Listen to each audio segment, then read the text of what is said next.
Chapter 5. Tea with a Fox and a Deck of Adventures. The fox padded lightly through the glowing streets, his russet fur catching the lantern light like flickering sparks. Elena and Ivan followed closely, careful not to step on the floating stones that drifted lazily near the ground. "Watch where you step," the fox said cheerfully. "Some of the path likes to wander." One stone scooted sideways just as Ivan lifted his foot. "I swear it moved," Ivan said. "It did," the fox replied. "They get curious around newcomers." They stopped in front of a round wooden door tucked between two towering mushrooms that glowed like soft night lamps.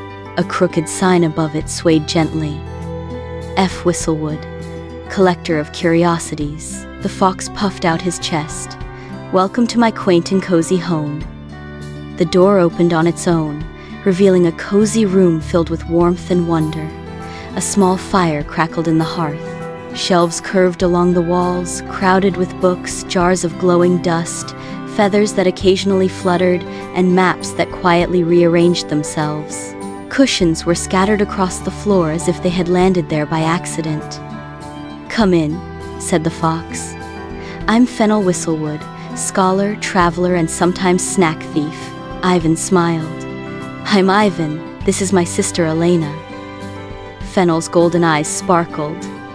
"Humans, and not just any humans, your magic touched." Elena felt that familiar flutter in her chest. "We didn't mean to be."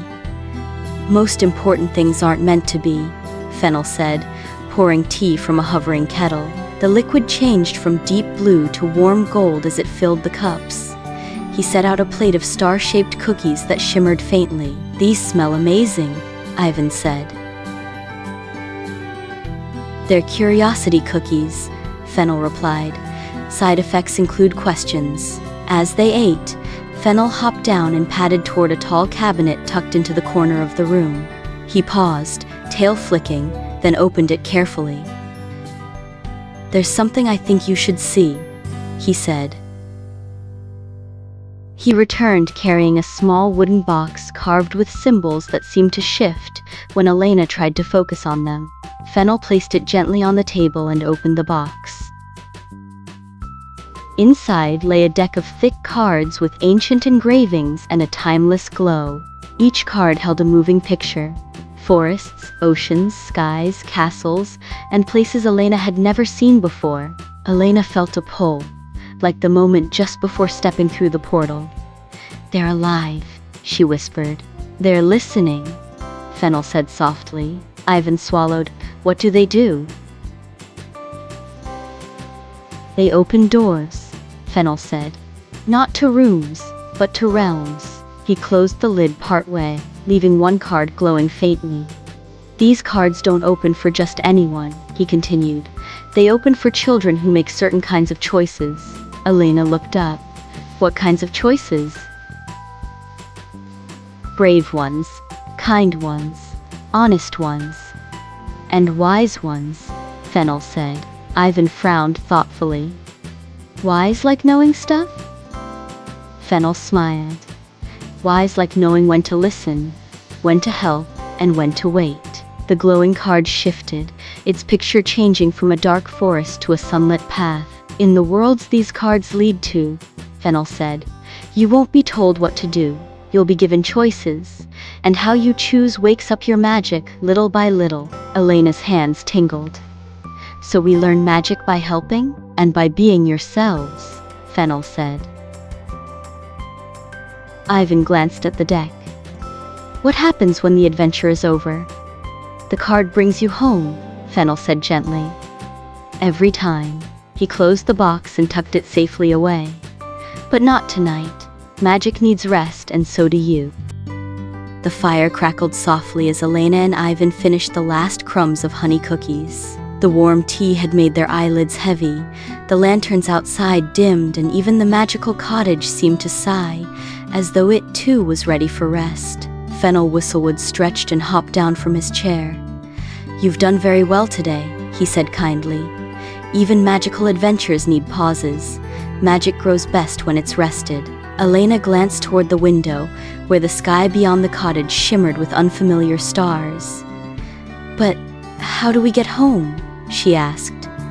We can't stay here all night. Fennel's ears twitched, and a knowing smile crossed his fox face. Oh, that part is easy, he said. Follow me. He padded down a narrow hallway the children hadn't noticed before. At the end stood a tall mirror, framed in curling golden vines and tiny carved leaves. Its surface shimmered like moonlight on water. This, Fennel announced, is a wayfinder mirror. Ivan took a cautious step closer. The mirror glowed softly, as if listening. This mirror listens, Fennel explained. When spoken to with the right words, it opens doors between worlds. But words alone are not enough. You must also clearly picture where you wish to go. The mirror shows only the place your heart truly seeks. Elena closed her eyes and thought of home. The couch, the lamp by the window, the safe and familiar feeling of being there. Fennel cleared his throat and spoke gently, as though reciting a bedtime rhyme. Mirror, mirror, bright and true, show the path we once all knew. Open now with gentle grace, take us to our rightful place. The mirror rippled. Its silver surface deepened, and slowly, the image of Elena and Ivan's living room appeared. The familiar couch, the lamp by the window, the warm glow of home. Elena gasped. It worked, Fennel nodded. This mirror will remember you. When you need to return here, speak its rhyme, picture the cottage clearly, and the mirror will find you, even in the human realm. Ivan felt something settle warmly inside him like a promise. So we're not saying goodbye forever? Never, Fennel said with a gentle smile. Only until next time. Elena and Ivan stepped toward the mirror. Before they crossed, Fennel added with a wink, get some rest, big adventures tend to knock twice. They stepped through together. The world shimmered, folded, and then they were home. The mirror faded behind them, leaving only the quiet hum of their house and the comforting creak of familiar floorboards. But Elena and Ivan knew, deep down, that the magic hadn't gone anywhere. It was waiting. And when the time was right, the mirror would return. Somewhere inside the cabinet, the cards shifted softly, ready for an adventure.